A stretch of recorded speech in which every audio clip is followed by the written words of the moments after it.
Episode 33, 1st of February 1999. The gravel garden is a real joy, intensely textural, highly voluminous and colourful. I walk inside the house from the garden and find I have to go straight to the bedroom windows to look at it further. In the mornings, at first light, I peek out through the curtains, careful that the light doesn't disturb my wife and therefore destroy the serenity of the moment, and look at it again and again. It brings out mixed reactions from visitors. Some trudge straight through it as if looking for the garden proper. Others stand and feast on it. Better than a good meal, said one of my now favourite clients. I threw out handfuls of dill seed ages ago.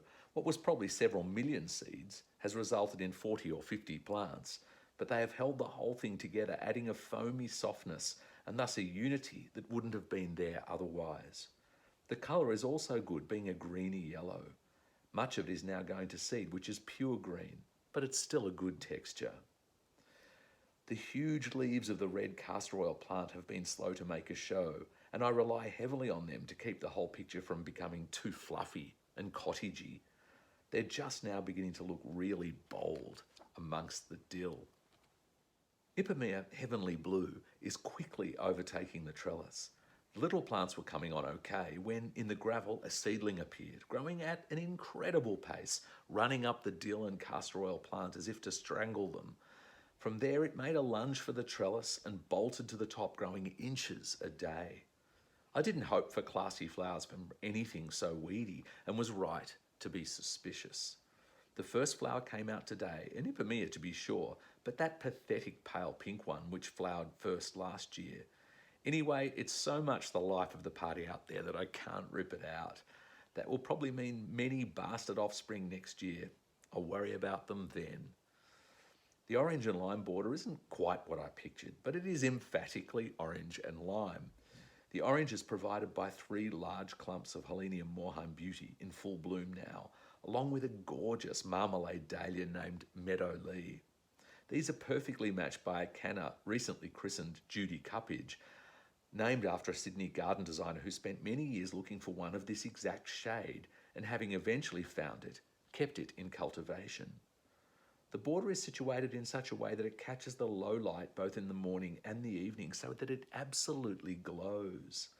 The lime comes from my overwintered Nicotiana lime green and the ubiquitous dill. The trouble with it is that there's still no height in the back.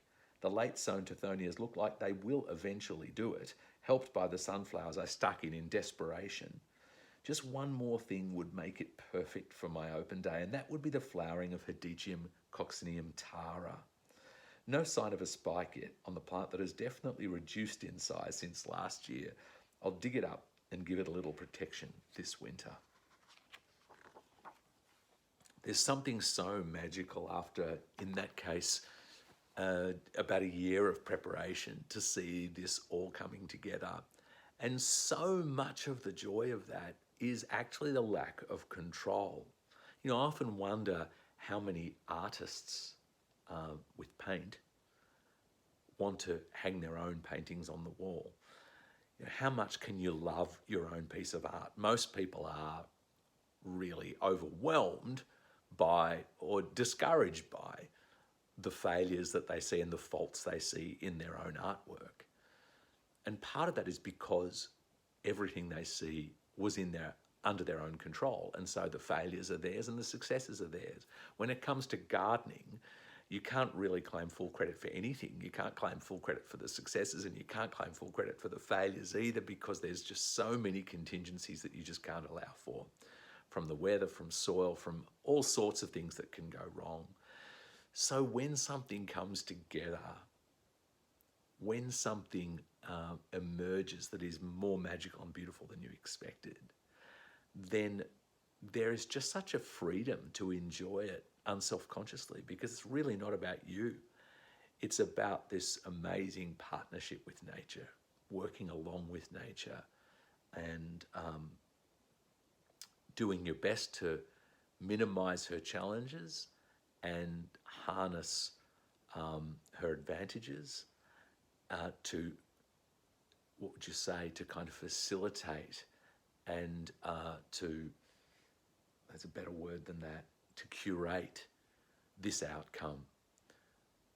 So there's a lot of joy. And I just remember at that time being absolutely full of joy. Obviously, I was excited because the garden was going to be open to the public, but more than that, it was just this amazing pleasure of watching this thing that I'd put in motion turn into something better than I ever imagined.